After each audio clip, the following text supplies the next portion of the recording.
न मुक्तो विषय द्वेष्टा न वा विषय लोलुपः असंसक्त मना नित्यम प्राप्त प्राप्तम उपाश्नुते।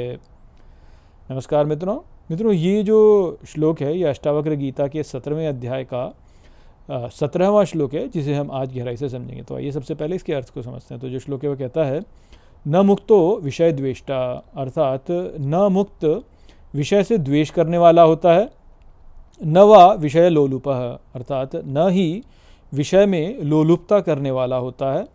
असंसक्त मना नित्यम, अर्थात नित्य अनासक्त मन वाला प्राप्त अप्राप्त उपाश्नुते, अर्थात प्राप्त और अप्राप्त से संपर्क में आता है।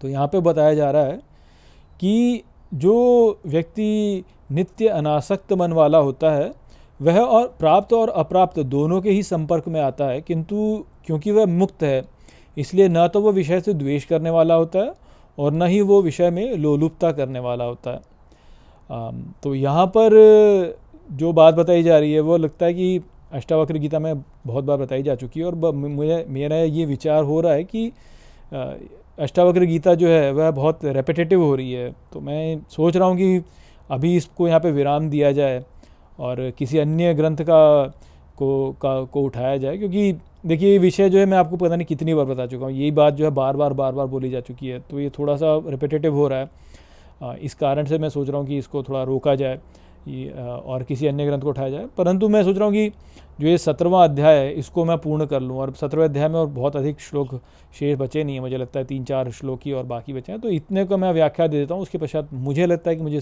इससे अभी विराम लगाना चाहिए इस पर, क्योंकि जो बातें बताई जा रही है मैं आपको कितनी बार बता चुका पहले ही कि जो विषय जो मुक्त व्यक्ति है उसका ना तो विषय से द्वेष होता है, ना ही उसकी विषय में लोलुपता होती है, वह तो अनासक्त रहता है, और प्राप्त अप्राप्त का उसको उसका कोई संपर्क होने पर भी कोई संपर्क नहीं होता, तो वो प्राप्त और अप्राप्त दोनों से ही मुक्त रहता है।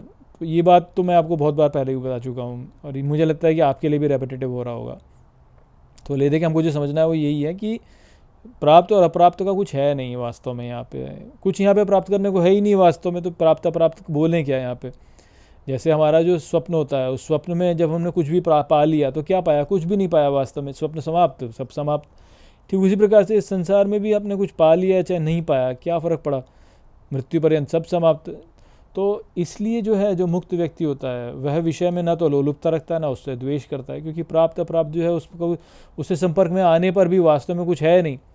ये तो ऐसा है जैसे कि आप किसी ऐसी ही वस्तु की बस आप संपर्क में आए और उस संपर्क में आते हुए नष्ट हो जाए, तो कुछ है ही नहीं वास्तव में, कुछ प्राप्त करने को है ही नहीं यहाँ पे। तो प्राप्त अप्राप्त को लेकर कुछ है ही नहीं, तो वो वाली अवस्था होती है मुक्त की। इस कारण से जो है कोई फ़र्क नहीं पड़ता उसको। तो वो संदेश था यहाँ पे। तो और अधिक यहाँ पे कुछ बताने को है नहीं, मैं पहले कई बार आपको बता चुका हूँ। तो इसलिए चलिए यहीं पे वीडियो छोटा सा वीडियो जल्दी से समाप्त कर देते हैं, और क्या है। तो वो संदेश था यहाँ पे। आशा करता हूँ कि मैंने इस श्लोक को आपको समझा दिया होगा। इसी के साथ इस वीडियो को यहीं पे समाप्त करते हैं। नमस्ते।